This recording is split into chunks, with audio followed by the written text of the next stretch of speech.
वारांग एक ऐसा फाइटर जो गुस्से, जुनून और जीतने की भूख से भरा हुआ है।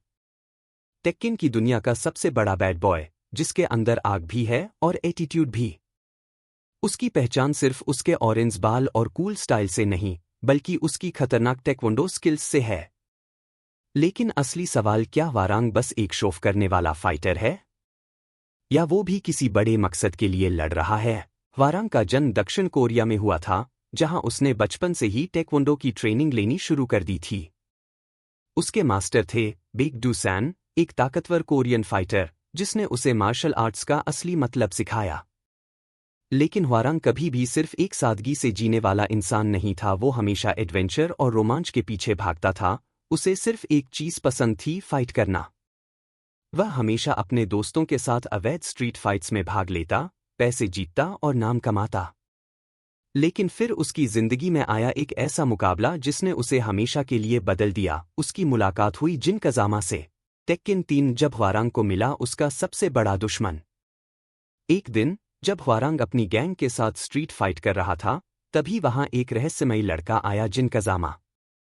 वो शांत था, लेकिन उसकी आंखों में एक अजीब सी चमक थी, जैसे वो कोई भी फाइट बिना किसी डर के जीत सकता था। वारांग ने उसे फाइट के लिए चैलेंज किया और लड़ाई इतनी जबरदस्त हुई कि कोई भी जीत नहीं सका। ये पहली बार हुआ था कि वारांग को कोई टक्कर दे पाया।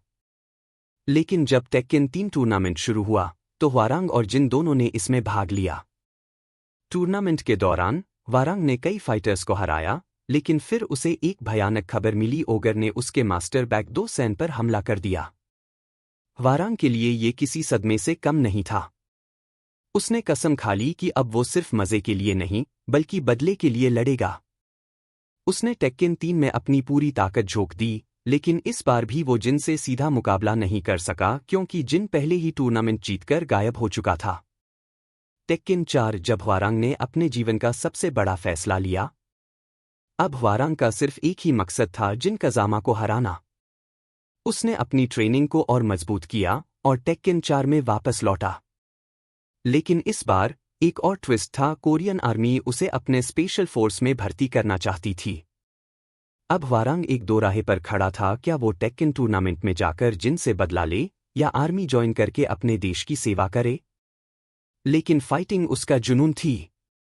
उसने आर्मी छोड़कर टेक्केन 4 टूर्नामेंट में भाग लिया, और इस बार उसे जिन कज़ामा से आमना सामना करने का मौका मिला। ये लड़ाई अब सिर्फ एक आम मुकाबला नहीं थी, ये पर्सनल थी। वारांग ने अपनी पूरी ताकत लगाई और पहली बार उसने जिन को हरा दिया। लेकिन जब उसने जीत का जश्न मनाया, तभी जिन के अंदर डेविल जीन जाग गया। जिन ने खुद पर कंट्रोल खो दिया और वारांग पर हमला कर दिया। अगर उसी वक्त कोई उसे न रोकता, तो शायद वारांग की मौत हो जाती। टेक्केन 5 में वारांग फिर से टूर्नामेंट में लौटा, लेकिन इस बार उसका मकसद सिर्फ फाइटिंग नहीं, बल्कि अपने अंदर की कमजोरी को दूर करना था। उसने आर्मी को फिर से ज्वाइन किया और स्पेशल फोर्स ऑपरेटर बन गया।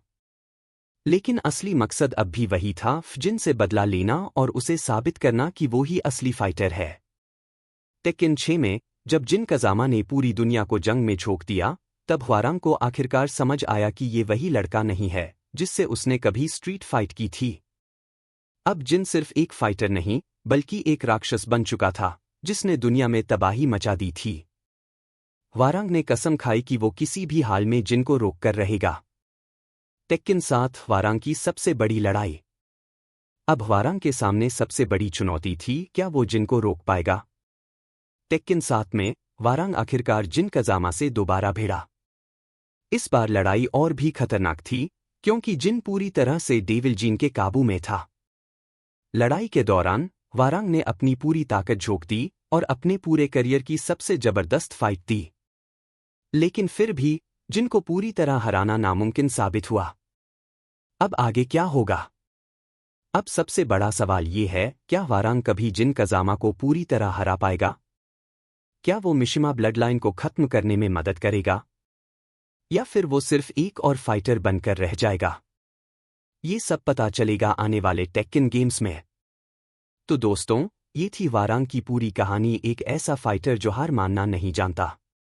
अगर आपको ये कहानी पसंद आई, तो अगला कौन चाहिए?